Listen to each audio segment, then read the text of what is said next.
Video पसंद आए तो लाइक करें, सब्सक्राइब करें और शेयर करना ना भूलें। 5 4 3 2 1 स्टार्ट। महोदय, बहुत बड़ा अंश अनुभव और लोगों की कही सुनी बातों से, देखे हुए दृश्यों से और कुल तथा समाज की परंपरा से प्राप्त होता है। सिनेमा इस सभी प्रकार के ज्ञान की प्राप्ति में सहायक हो सकता है, क्योंकि यह मनुष्य को दृश्य और श्रव्य अनुभूतियों के क्षेत्र को बहुत ही बढ़ा सकता है। यह एक साधारण सी बात है जिसे सभी जानते हैं कि केवल सुनी सुनाई बात की अपेक्षा हम पर देखे हुए दृश्य का प्रभाव अधिक पड़ता है, और हम यदि सिनेमा द्वारा किसी चीज़ को देख लेते हैं तो उसका उतना फल तो नहीं होता जितना स्वयं आँखों द्वारा देखने से मिलता है। उससे तो कहीं अधिक अमिट छाप किसी के सामने किसी दृश्य के वर्णन करने से पड़ती है। मन बहलाव के भी साधन कितने ही प्रकार के होते हैं।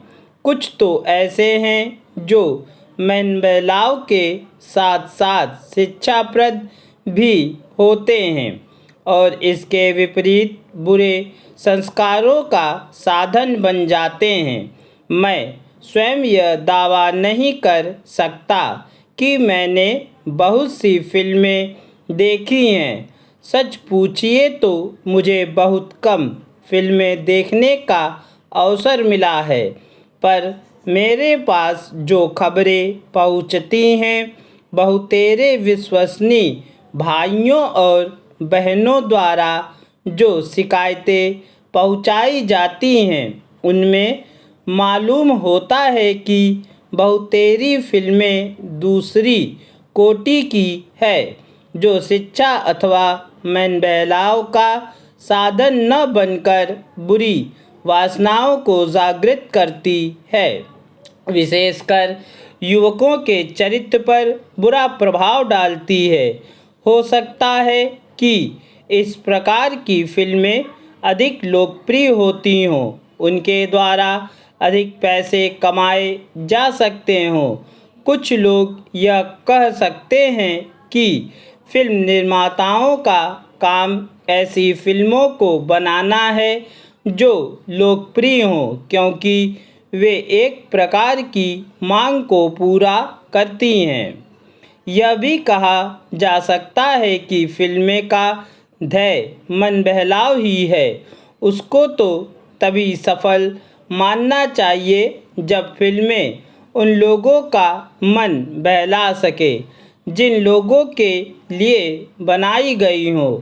ये सब बातें बहस के रूप में कही जा सकती हैं, पर मैं चाहूँगा कि कोई भी सिनेमा हो अथवा फिल्म के बनाने वाले हों, वे यदि अपना कर्तव्य समाज सेवा समझते हैं, और उन्हें ऐसा समझना भी चाहिए, तो उन सबके लिए ये सब बातें यदि आग्रह नहीं तो गौण अवश्य हैं, और उनका मुख्य उद्देश्य तो सेवा ही होना चाहिए।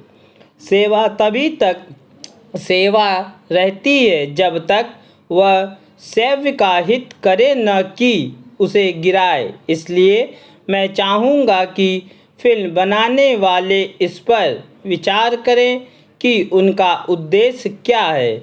उद्देश्य सेवा ही होनी चाहिए, और सेवा के साथ साथ यदि धनोपार्जन भी हो जाए तो निर्दोष है। यदि धनोपार्जन ही उद्देश्य हो और सेवा न हो तो आग्रह होना चाहिए। यदि मनुष्य अपने स्वार्थवश कुछ ऐसा काम करता है जो उसके व्यक्तिगत लाभ के लिए तो ठीक हो, पर जिससे समाज को हानि पहुंचती हो तो उसे रोकना पड़ता है, क्योंकि समाज की क्षति देश की क्षति के बराबर होती है, उसी प्रकार हमें अपने धर्म को बचाने के लिए धर्म की रक्षा करनी चाहिए। पूर्ण विराम।